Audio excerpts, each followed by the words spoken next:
15 नवंबर तक मनाएंगे। इस कैंपेन के अंतर्गत बहुत सारी चीज़ों को करने पे जोर दिया गया है। उनमें से एक विषय जो है वो कुछ टॉपिक्स डिसाइडेड है, उस पर अवेयरनेस लेक्चर्स के थ्रू देने पे बोला गया। यहाँ पर टीटीसी में हम लोग कोऑर्डिनेट करके जो रिफ्रेशर कोर्सेज चल रहे हैं उसमें आयोग द्वारा दिए गए उन विषयों पर लेक्चर्स ऑर्गेनाइज करवा रहे हैं अलग अलग एक्सपर्ट्स के माध्यम। इसी कड़ी में मैंने सभी विभागों से अनुरोध किया था कि मेरी ऐसे कार्यक्रम कराएं अपने स्तर पर। उसके क्रम में पीसीएमओ सर का मैं बहुत आभार व्यक्त करना चाहूँगा कि उन्होंने एक अवेयरनेस प्रोग्राम सेंट्रल हॉस्पिटल में आयोजित किया है और उसमें जो आयोग द्वारा विषय निर्धारित किए गए थे उसके लेक्चर्स हमारे अपने डॉक्टर्स के द्वारा दिए गए टॉपिक्स और लेक्चरर जो स्पीकर्स थे उनके नाम मैं आपके सामने रखूँगा। एथिक्स और गवर्नेंस का लेक्चर दिया डॉक्टर मधुलिका सिंह ने। कंडक्ट रूल पे doctor Minhaj Ahmad. Systems and procedures of the organization पे डॉक्टर एस.के. शर्मा ने व्याख्यान दिया। रिक्रूटमेंट पे डॉक्टर विजय सिंह ने अपनी बातें रखी और साइबर हाइजीन और सिक्योरिटी पे डॉक्टर एस.के.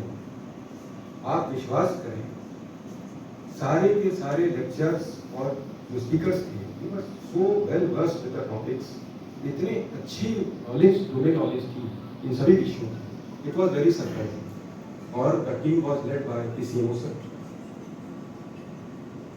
आश्चर्य की बात थी मेरे लिए, मैं सरप्राइज था कि मुझे ऐसा मुझे एक्सपेक्टेड नहीं था कि हमारे डॉक्टर्स इन सब विषयों पे इतनी नॉलेज रखते। इनमें से साइबर सिक्योरिटी और साइबर हाइजीन एक ऐसा विषय था जिससे मुझे लगा कि हमारे सभी लोग अगर सुनेंगे अपने डॉक्टर साहब को जरूर लाभान्वित होंगे। इसलिए प्रिंसिपल टीटीसी साहब से अनुरोध करके आज का एक कार्यक्रम रखा गया और देखते हैं तो हम उसी पर थोड़ा थोड़ा आप लोगों को लेके चलेंगे कि क्या डिफरेंसेज हैं और कैसे उस चीज को हम पिकअप कर सकते हैं और कैसे गलत कामों से हम बच सकते हैं। अच्छे काम तो हम रोज उसको उपयोग में ला रहे हैं, लेकिन गलत कामों से हम अपने आप को, अपने ऑर्गेनाइजेशन को, अपने परिवार को, अपने यार दोस्त को कैसे बचा सकते हैं, इसी विषय पे हम बताएंगे आपको। ये कुछ कंटेंट है 10-12 पॉइंट, आप जस्ट इसको इग्नोर करिएगा और बहुत क्विक कवर करेंगे।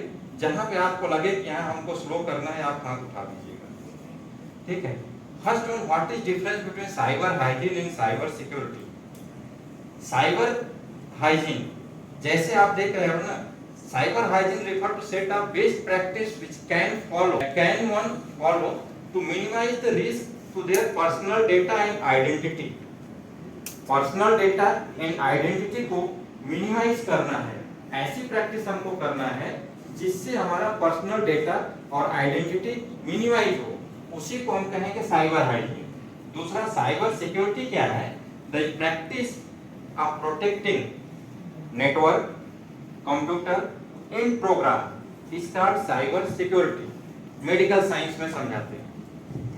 सुबह उठे, चेहरा गंदा है, मुंह गंदा है, बदबू आ रहा है, शरीर गंदी है, अजीब सी बेचैनी उलझन लग रही है, ब्रश किए, मुंह धोए, हाइजीन। कुछ ऐसी प्रैक्टिस किए जिसके तहत हमने हाइजीन को अपने मेंटेन किया, उसी को हम अगर साइबर की दुनिया में जोड़ेंगे तो वो हो जाएगा साइबर हाइजीन, जिसके थ्रू एक दूसरे से कम्युनिकेट करते हैं। कम्युनिकेशन के दो माध्यम हैं, एक वायरलेस, एक वायर्ड। वायरलेस में क्या है? ब्लूटूथ है, इंफ्रारेड है, वाईफाई है, हॉटस्पॉट है, वायरलेस। और वायर्ड में क्या है? आपका इंटरनेट का कनेक्शन जो आपके कंप्यूटर से जुड़ा रहता है। मोबाइल का नेटवर्क क्या है? वायरलेस है। हम लोगों के ऑफिस में क्या यूज होता है? वायर्ड यूज होता है, वायर के थ्रू कम्युनिकेट करते हैं। तो ये दूसरा पोर्शन हुआ। प्रोग्राम, जो हार्डवेयर है ना, उस पर एक प्रोग्राम चलता रहता है, कुछ न कुछ सॉफ्टवेयर का एक पार्ट होता है, चलता रहता है, जिसपे सारी चीजें रन करती रहती हैं कोडेड फॉर्म में। उसी के थ्रू हम आपसे कम्युनिकेट कर पाते हैं। जब तक ये तीनों चीजें कंबाइंड नहीं होंगी तब तक हम आपसे कम्युनिकेट नहीं कर पाएंगे। अगर इन तीन जगहों पे प्रोटेक्ट करने की जब बात आए, उसी को हम कहते हैं साइबर सिक्योरिटी। और डे टू डे प्रैक्टिस में हम किसी रिस्क को मिनिमाइज करते हैं, उसको कहते हैं हाइजीन, मेडिकल भाषा में हाइजीन। आपका दांत है, इनेमल है, एंटीबॉडी है, आपके शरीर आते हो तो उस समय लाखों करोड़ों में कमाते हो, तो आपकी आदत बन गई है, सजा बहुत कम है, पेनल्टी बहुत कम है, बहुत होगा तो कोई जान पाया, कोई जान भी नहीं पाया। नेक्स्ट है कि कोई भी लॉ जो है वो टेक्नोलॉजी के साथ 100% इफेक्टिव नहीं है। ये रीजंस हैं कि गवर्नमेंट हमको बहुत प्रोटेक्ट नहीं कर पाती। इसके लिए हमें क्या करना है, हमें साइबर हाइजीन को मेंटेन करना है और साइबर सिक्योरिटी को ऑप्ट करना है, ताकि हमारे साथ कोई गलत ना होने पाए, कोई फ्रॉड ना होने पाए, जिससे मैं, मेरा परिवार या मेरा ऑर्गेनाइजेशन डेंजर में पड़ सके। ठीक है, तो इसी की साइबर हाइजीन का बेस्ट प्रैक्टिस क्या क्या है, कुछ एक पॉइंट पे ले चलते हैं। नंबर 1 पॉइंट है, बहुत ही सिंपल सा खूबसूरत सा कार्टून के साथ डिक्टेट किया गया है, keep your password secret, do not share them with anyone even if that anyone is your superior और आईटी सिस्टम एडमिन। मतलब क्या हुआ कि आप अपना पासवर्ड सीक्रेट रखिए, किसी के साथ शेयर मत करिए, चाहे वो आपका बॉस ही क्यों ना हो या आईटी सिस्टम का एडमिन ही क्यों ना हो। आपसे कोई भी पासवर्ड मांगे, नेवर एवर नेवर नेवर, कभी नहीं शेयर। कि अगर आपके कंप्यूटर पे कभी भी आपको लगे, जैसे हमने कहा आपको एग्जांपल कि आपने पासवर्ड छोड़ दिया या आप चाय पीने के लिए उठ गए और कोई आपका सिस्टम यूज कर रहा है, तो जो भी आपका सुपीरियर है, आईटी सिस्टम एडमिन है, आप उसको इन्फॉर्म कर दीजिए कि हाँ मेरा कंप्यूटर इतने देर से इतने देर तक के लिए किसी ने यूज किया है। ये बहुत इंपॉर्टेंट है, इसलिए है कि आप दिन भर काम करके कुछ डेटा, कुछ फाइल, कुछ नोट्स, कुछ क्रिएट किए हुए हो और मान लीजिए कि आपके सिस्टम को कोई आकर के इरेज कर दिया, डिस्टर्ब कर दिया, डिलीट कर दिया, फिर आप क्या करोगे? आप बेकार हो जाओगे, आप फिर उतने डेटा को कलेक्ट करोगे, महीनों लग जाएंगे। तो इसीलिए कहा गया है कि how much your work would be lost if your PC crash. अगर पीसी क्रैश कर जाती है अपने से या कोई मैनुअल तरीके से, तो आपको करना क्या है? Make sure your business file are backup. आपकी फाइल जो है वो बैकअप में रहनी चाहिए। तो हमेशा एक हार्ड डिस्क ले लीजिए या अपने कोई ड्राइव बना लीजिए उसमें, जहां पे आप उसको बैकअप में रख लें, या मेल पे अपना कहीं न कहीं उसको जो जिस तरीके की फाइल है उस तरीके के ऑर्गेनाइज करके उसको आप रखते जाइए, ताकि वो कभी अगर खराब हो रहा है तो जाए ना आपका डेटा। ठीक है, ये कुछ मेल्स आते हैं, ये इस आजकल के डेट में कुछ एसएमएस या कुछ मेल्स आते हैं, कुछ रेफरेंसेस दे करके, कुछ लुक्रेटिव वर्ड लिख करके, कुछ अच्छे ऑफर दे करके आते हैं, जिसके थ्रू कॉमनली लोग ट्रैप हो रहे हैं, साइबर फ्रॉड हो रहा है कि आपका इतने का लॉटरी लग गया, आपका पेमेंट आ गया, आपका लोन अप्रूव हो गया, आपके बच्चे की फीस जमा हो गई, आज आपका बच्चा क्लास में नहीं गया, इस टाइप की चीजें। आप लिंक पे क्लिक करें, डिटेल देखें। ठीक है, जिसको हम बोलते हैं अनसॉलिसिटेड ईमेल्स, मतलब अनावश्यक तरीके के हैं, और आप उसको जैसे ही क्लिक करते हो, ये सारे के सारे कोडेड लिंक होते हैं। उसके लास्ट में देखें कि bit.ly करके रहता है, ly मतलब कोडेड फॉर्म में रहता है, जिसमें साइट का पूरा नाम और डिटेल नहीं रहता है, वो एक एब्रिविएटेड स्मॉल कंप्रेस्ड लिंक रहता है। आप जैसे उसको क्लिक करते हो वो अपने डिजायर्ड जगह पे लेके आपको चला जाएगा। अगर वो जेन्युइन है श्योर क्लिक करो, जेन्युइन नहीं है मत क्लिक करो। कैसे डिफरेंशिएट करेंगे कि ये जो मेल आया, जो एसएमएस आया, वो जेन्युइन है कि नहीं? पहला आप एक्सपेक्ट कर रहे हो कि आपका बच्चा स्कूल गया है, स्कूल तो पहुंचेगा ही, या स्कूल से कोई फोन आएगा या स्कूल से मैसेज आएगा। ठीक है, कोई भी फॉर्म हुआ, आपकी सैलरी आती है 15 तारीख और आपको 14 तारीख कोई मैसेज आ गया, नहीं आपकी सैलरी क्रिएट हो गई, आप लिंक करके अपना पे स्लिप देख लीजिए। एक्सपेक्टेड तो नहीं है ना, एक्सपेक्टेड तो 15 को होगा या 16 को होगा, 14 को तो कभी नहीं, गवर्नमेंट एक दिन पहले पेमेंट देगी, अप्रूव हो जाएगा। लिंक है सारे, ये भी देखिए नंबर, ये आ कहां से रहे हैं, सबका सब सेंडर जो है नंबर है। ठीक है, ये हमारा एक क्रेडिट हुआ था मेरे अकाउंट में, 98,567 की वैल्यू है। आप इस पे क्लिक करके अपना डिटेल देखिए, तो किसी का भी मन ललचेगा, यार 1 लाख रुपए आ रहे हैं, हम क्यों नहीं इसको देख लें। ठीक है, तो ये लालच नुकसानदेह होगी, ये जितना आनेगा ना उसका चाकू आपका लेके चला जाएगा। तो ये हमने किसी भी मैसेज को मोबाइल में नहीं रखा, खाली स्क्रीनशॉट लेकर के ट्रांसफर कर दिया था कि आपको दिखा पाऊंगा इस विषय पे। एक ये मैसेज आया है रहे साइबर सुरक्षित। अपने डिवाइस को बॉटनेट संक्रमण और मालवेयर से सुरक्षित करने के लिए CRT.in भारत सरकार www.CSK साइबर सुरक्षा कवच है शायद सेंसर ये CSK साइबर सुरक्षा .gov.in पर फ्री पार्ट मूल रिमूवल टूल डाउनलोड करने की सलाह देता है दूरसंचार विभाग। ये दूरसंचार विभाग ये REG जब देखेंगे ना, ये रिलायंस इंफॉर्मेशन की तरफ से आया है। ये रिलायंस का मेरा एक नंबर है, उस नंबर पे रिलायंस की तरफ से ये मैसेज आया है। ये जब भी सेंडर आईडी, कुछ इसके बारे में बता दें, ये सेंडर आईडी जो होती है ये फिक्स होती है, 6 डिजिट की फिक्स होती है। उसमें जब भी पढ़ेंगे आपको जहां से आया है मैसेज उसकी एक झलक दिखेगी। जैसे आपकी सैलरी आती है तो उसमें देखेंगे मेरे ख्याल से IRMS या HRMS करके आता है, कुछ एक IRMS A करके आता है लास्ट में स्मॉल ए रहता है, वो 6 डिजिट का ही रहेगा। आपका IRCTC का आता है तो उसमें IRCTC करके आता है। HMIS का जो मैसेज जाता है उसमें HMIS करके है, ये 6 डिजिट का रहेगा। प्रीफिक्स आपका चेंज होता रहता है, प्रीफिक्स जो है वो चेंज होता रहता है। वो नेटवर्क अपना time to time change. Scam call, उस तरीके की कॉल आपको आ रही है, डोंट लिसन। जहां पे भी कोई आपसे पूछे OTP या आपका पासवर्ड तो मत बोलिए, समझदार बने, सुरक्षित रहें। ये इस तरीके से है कि आपको हमेशा अपना दिमाग खुला रखना है कि आप अटैक थ्रेट में हमेशा हैं। कारण क्या है कि जब ये दुनिया नहीं थी डिजिटल वर्ल्ड, तब आप गांव, हितनात, रिश्तेदार, यार दोस्त, बहुत से बहुत 200 या 500 लोगों को ही जानते थे। अगर आप बहुत बड़े पॉलिटिशियन हुए तो 2000-5000 लोगों को जान पाते थे, उससे ज्यादा लोगों को नहीं जानते थे। आज क्या है कि आज आप पूरी दुनिया को जानते हैं और पूरी दुनिया आपको जानती है।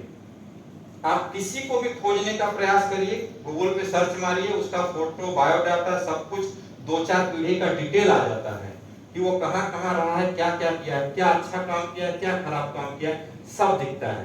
आज आप अकेले नहीं हैं। जब आप अकेले नहीं हैं तो आपके ऊपर खतरे भी उतने ही अटैक, चोरियां हो सकती थी। आज आपके ऊपर लगभग हर हफ्ते चोरी का अटेम्प्ट हो रहा होगा। और बेसिकली जो गवर्नमेंट एम्प्लॉय है उनका CUG नंबर फिक्स होता है, इसलिए हमेशा यहाँ से खुला रखिए, ठीक है। नेक्स्ट है आपका पोस्ट कार्ड। जो भी आप मेल भेजते हैं ना, जीमेल हुआ, रेडिट मेल हुआ या कोई भी मेल हुआ, मेल जो है एक ओपन पोस्ट कार्ड की तरह है।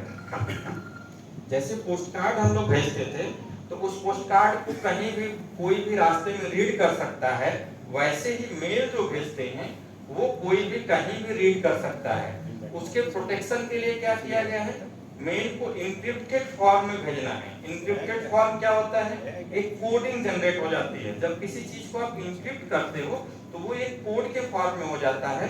जब उसको आप डिक्रिप्ट करते हो तो वो अपने नॉर्मल यूजुअल फॉर्म में आता है। तो मिनिस्ट्री ऑफ MHA ने, मिनिस्ट्री ऑफ होम अफेयर्स ने जितनी भी हमारी गवर्नमेंट के डेटा है उनको 4 कैटेगरी में किया है, top secret, secret, confidential, restricted. ये 4 कैटेगरी बांटी गई है। MHA ने क्लासिफाई किया है सिक्योरिटी पॉइंट ऑफ व्यू से, top secret, secret, confidential, restricted. Copy करके लेगा, लेकिन पता लगा कि आपने कुछ पेपर सेट किया था, उसका ओरिजिनल कॉपी इसके अंदर है, और कोई बाद में आए अपना करने, वो निकाल के लेके चला गया, आपको क्या पता, आप तो भूल गए। तो इस तरीके के काम में हमेशा याद रखिए कि इक्विपमेंट के अंदर मेरा एक ओरिजिनल चीज पड़ा हुआ है, काम करके पहले उसको निकाल लीजिए। ये डराने के लिए नहीं बता रहा हूँ, इसलिए बता रहा हूँ कि ताकि याद रहे और भविष्य में आप ये गलती ना दोहराएं। मुझे पता है कि लगभग 90% लोग ये गलती कर चुके हैं, इंक्लूडिंग मी, मुझसे भी छूटा हुआ है, लेकिन जब इन चीजों पे आए हैं तो अब नहीं छूटता है। और इस तरीके से जो हमारी डिवाइसेस हैं, चीजों को कबाड़ से जुगाड़, वो उसी कबाड़ को उठाते हैं और उसी कबाड़ से अपना जुगाड़ बना करके आपके साइबर अटैक करते हैं कि आपका हितनात रिश्तेदार कौन है, सबसे इमोशनली आप किससे अटैच रहे हैं, जिससे आप इमोशनली अटैच रहे हैं उसी के नाम का कॉल आएगा कि हाँ वो आपके फलाने जो थे वो बीमार हैं और वो अपना अकाउंट दिए, उनको 10,000 रुपया चाहिए, उनको भर्ती कराना है अस्पताल में। आप इमोशनली अटैच हो, आप 10,000 आपके लिए कुछ मायने नहीं है, दे दिए, वो तो लेके गया। वो 10,000 जिस अकाउंट में जाता है ना, वो अकाउंट कोई ना कोई फर्जी अकाउंट होता है, कभी रियल अकाउंट नहीं होता है। वो अकाउंट आगे भी फॉरवर्ड करके कहीं न कहीं किसी न किसी ऐसे कंट्री में जाता है वो पैसा जहां से आपको रिवर्ट नहीं आ सकता है, आप चाहे लाख प्रयास कर लो। ठीक, और आपका कंपेनियन कौन है ये बहुत महत्वपूर्ण है कि आप जिसके साथ बैठ के काम कर रहे हो उसका आपके प्रति कितना वफादार और कितना लगाव है। तो उतनी ही चीजें डिस्कस करिए जितनी उसको जाननी चाहिए। एक भी अननेसेसरी चीज उसके साथ मत डिस्कस करिए कि वो आपको कहीं और चर्चा करे, फिर कहीं से और कहीं जाए, तो फिर वहां से आपके साइबर अटैक बन करके हमला हो और फिर आप ना सोचो कि वो मैंने किसके साथ बात किया था।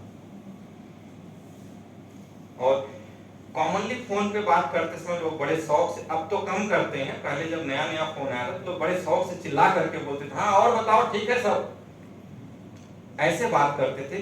ये चीजें ठीक नहीं है। आप पब्लिक प्लेस पे कोई भी इस तरीके की चर्चा या विषय पे बात ना करें जो कोई ऑफिशियल मैटर को या आपके व्यक्तिगत इंफॉर्मेशन को कहीं भी पब्लिक प्लेस पे पहुंचा सके। ये बहुत कॉमन मिस्टेक है जो हम लोग बात करते हैं, कहीं हमको लगता है कोई नहीं सुन रहा है, जो सुन रहा है वो उसको आप नहीं जान रहे लेकिन वो किसी और को जान रहा है, जहां से आपका इंफॉर्मेशन वहां तक चला जाएगा और फिर आप थ्रेट में रहोगे। Cyber security the best practice of protecting system network and program, जो हमने पहले बताया था। अभी तक जितना था आपका ब्रश, मंजन, नहाना धोना, फ्रेशअप होना, ये सारी चीजें थी, आपको अपने दुश्मन से बचने का तरीका था और यही तरीका अडॉप्ट करके आप बच सकते हैं। क्योंकि अगर एक बार आप फंस गए तो फिर आपकी वो चीज जो गई है वो वापस आना नेक्स्ट टू इम्पॉसिबल होता है। नेक्स्ट बचाव के लिए क्या है? सिक्योरिटी डिफेंस मैकेनिज्म बनाया गया है। कहां कहां बना है? सिस्टम पे, नेटवर्क पे, प्रोग्राम पे। क्या क्या चीजें हैं हम थोड़ा थोड़ा उस पे चलेंगे। ठीक है, इसका रीजन क्या है? हमारे रेलवे प्रोस्पेक्टिव में जो एक बिजनेस अवेयरनेस के तहत प्रोग्राम में हम यहाँ पे आपको बता रहे हैं, उसके पीछे का रीजन क्या है? प्रतिबिंब के रूप में प्रोजेक्ट कर रहा है दुनिया के सामने। मैं माना कि एआई आपको कुछ अच्छे आउटकम दे रहा है, काम की स्पीड को बढ़ा दे रहा है, डेटा एनालिसिस को बढ़ा दे रहा है, पर काम तो वही कर रहा है जो एक ह्यूमन का क्लोन बन के करता। 10 आदमी बन के करते, 10 ब्रेन बन के करते। उसी के तरीके से जैसे उसका मिसयूज और यूज था, लेकिन गवर्नमेंट ने उसको रोक लगा दिया, फर्दर रिसर्च से रोक दिया गया। यही कारण है कि आज ह्यूमन का कोई क्लोन नहीं बन पाया, सिर्फ एनिमल की क्लोन तक ही रिसर्च हमारा सीमित रह गया। लेकिन एआई में ये चीज लिमिटेशन नहीं है। तो जैसे जैसे टेक्नोलॉजी एडवांस हो रही है वैसे वैसे साइबर थ्रेट भी हमारे ऊपर पैरेलल आ रहा है। अब क्या करते हैं कि आपके फोटो के बराबर फोटो लगा करके बात करते हैं आपके मित्र से कि नहीं देखो मैं बहुत तकलीफ में हूं, हमको तुम कुछ पैसे दे दो, मैं बहुत तकलीफ में हूं, तुम यहाँ जल्दी पहुंच जाओ। अगर उसका मर्डर करना है तो मैं बहुत तकलीफ में हूं, तुम यहाँ जल्दी पहुंचो। मर्डर कर दिए, पैसे उठाना है तुमसे पैसे ले लिए, और कुछ करना है तो और कुछ कर दिए। ये बहुत ही सिंपल तरीके से इसको बोलते हैं आइडेंटिटी थेफ्ट, स्पूफिंग। आपके चेहरे या आपके नियर एंड डियर के चेहरे को बना करके आपसे हम कुछ न कुछ एडवांटेज ले रहे हैं with the use of technology. तो ये जिस तरीके से टेक्नोलॉजी कर रही है। Raise awareness about the threat, जैसा कि हमने बताया, जैसा कि ये विजिलेंस अवेयरनेस के तहत एक वीक चल रहा है कि cyber security, intra departmental, inter ministerial, ये सारे कम्युनिकेशन जो है ई ऑफिस के थ्रू हो गया है। रेलवे चाहे तो डिफेंस के साथ या दूसरे ऑर्गेनाइजेशन के साथ एनआईसी द्वारा जो मेल बना हुआ है उसके थ्रू कम्युनिकेट कर सकता है। लेकिन कम्युनिकेशन में रिस्ट्रिक्शन है, टॉप सीक्रेट और सीक्रेट फाइल को आप सिर्फ रिलीज लाइन पे ही करेंगे। ठीक है, डोंट डूज में पासवर्ड प्रोटेक्शन के लिए बताया हूं, सिस्टम प्रोटेक्शन के लिए बताया हूं कि क्या क्या आपको एंटीवायरस और फायरवॉल क्या क्या करना है। इंफॉर्मेशन डिसेमिनेशन के लिए बताया हूं कि किस किस के थ्रू आपको इंफॉर्मेशन देना है, क्या क्या आपको नहीं करना है। ठीक है, फिशिंग, स्मिशिंग, विशिंग बताया हूं, ये वही चीजें हैं। फिजिकल इंफॉर्मेशन प्रोटेक्शन कि आपका जो भी डेटा है कहीं भी छोड़ करके आप मत चले जाइए, उसको सेफ और सिक्योर रखिए। ठीक है, ये कुछ इंफॉर्मेशंस हैं जिसमें आप देखेंगे Maharashtra is most vulnerable place and Uttar Pradesh is under 5th rank for cyber crime attack. ये इंफॉर्मेशन सर जब भी कभी हम कभी क्या करते हैं एटीएम कार्ड से अगर पेमेंट करते हैं तो क्या होता है आपका नंबर जो रहता है हमेशा वो दिखाई पड़ता रहता है। कोई तरकीब ऐसा है कि उसमें हट जाए अपने आप। नहीं, आप कहाँ के दुकान की बात कर रहे हैं? जैसे सर मैं रेल वायर का लिया कनेक्शन लिया हूँ, तो जब भी पेमेंट करना चाहता हूँ, जब भी रिचार्ज करता हूँ उसको, तो अपने आप वो नंबर हमारा जो कार्ड नंबर है वो ऑटोमेटिक दिखाई पड़ता है। देखिए, नंबर तो आपका दिखता है लेकिन उस पर 2 लेवल का और प्रोटेक्शन रहता है। एक आपका सीवीवी नंबर होता है जो वहां पे नहीं दिखेगा, कार्ड के पीछे देता है, और दूसरा आपका कार्ड का एक्सपायरी होता है जो ऑटोमेटिक नहीं उठाएगा, कार्ड पे लिखा रहता है। ये 2 लेवल ऑथेंटिकेशन और रखता है जिसको हम लोग बोलते हैं ट्रू फैक्टर ऑथेंटिकेशन। शेयर भी किया था कि मैं डीआरएम ऑफिस से बोल रहा हूँ, अपना पैन नंबर बताइए। तो मैं डीआरएम ऑफिस के अंदर पढ़ता ही नहीं हूँ, मुझे पता है। मैं बोल दिया ठीक है मैं आपको बाद में दे दूंगा, इसमें आती मैं काट दिया फोन को। और ऐसे भी कुछ कॉल रिकॉर्ड अभी भी रखा हूँ कि your FedEx courier is returning, if you willing to get it back please press 1। तो इस तरीके से फोन कॉल्स आते हैं, ये रोबोटिक कॉल्स होते हैं, ये IVRS के द्वारा रिकॉर्डेड कॉल्स होते हैं जो आपको सुनना ही है। चुनाव प्रचार के टाइम में अक्सर इस तरीके के फोन कॉल्स बढ़ गए थे कि आपको फला पार्टी को वोट नहीं देना है तो आप इस तरीके से ये दबाएं वो दबाएं। तो जहां आप 1-2 बटन दबाएं तो फिर आप उस रास्ते पे चले जाते हैं। तो अपने दिमाग को उससे बेहतर और उससे स्मार्ट बने रहना है कि हम बचे रहें। जरा सा आप इमोशनल और सेंटिमेंटल हो के लूज हुए कि वो दिक्कत हो जाता है। अब जैसे ये कहता है आजकल वर्ड ये है कि आपको फोन पे ही इंगेज करके रख दिए या आपके मोबाइल में